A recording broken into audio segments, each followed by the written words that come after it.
Mathers, one of the greatest rapping successes of our time, was born on October 17, 1972 in St. Louis, Missouri. His mother was 15, and he moved to several different places before they settled in Detroit, where Marshall Mathers dropped out of the 9th grade and began his career as a rapper. He changed his name to Eminem and faced rejection as an artist solely because of his race. But despite the obstacles standing in his way, he became one of the most successful musicians of his time. Marshall Mathers is dominant for 3 reasons. He is diverse, he is determined, and he is dynamic. Marshall Mathers is diverse. As he was growing up, most of the children he was surrounded with were black, and he became their friends. According to Eminem.com, because of the poverty his mother and he faced, they moved several times into low-class neighborhoods. And Marshall, as a child, noticed he was different from his friends. "When you're a child, you don't see color," he says.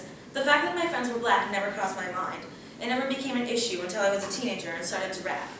In fact, his friends liked him so much they gave him the nickname Slim Shady because he was skinny and wanted to be black.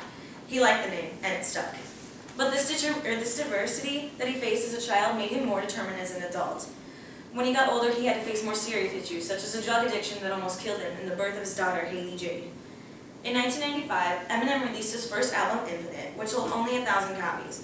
In the same year, his high school sweetheart, Kim, gave birth to his daughter, Haley. He also adopted his fiance's child from another relationship, Whitney, and his sister's daughter, Lainey. And being a good father to these kids was not the first thing on his mind. He also almost died from a drug addiction. In an interview with People magazine, he says he was a couple hours away from death. "Yeah, I almost died. I overdosed. Not to make this too tense of a moment, but yeah." But this determination that he used to get over this drug addiction made him the dynamic success that he is today.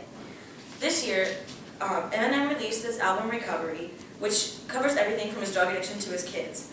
In track 6, Going Through Changes, he addresses his children and his ex-wife. He says, "Haley, this one is for you, Whitney and Elena too. I still love your mother, that'll never change. But I swear on everything, I'd do anything for her any day." In track 2, Talking to Myself, he apologizes to his fans for letting them down and addresses his drug addiction. He says, "So I picked myself off the ground, hit bottom so hard I bounced. It's different, the last 2 albums didn't count. Encore I was on drugs, Relapse I was rushing them out. I've got something to prove to fans, I feel like I let them down. So please accept my apology. I finally feel like I'm back to normal." Marshall was diverse, determined, and dynamic. The challenges that he faced made him the success that he is today. He's not only a music icon, but he's an international star. So here's to you, Eminem. Will the real Slim Shady please stand up?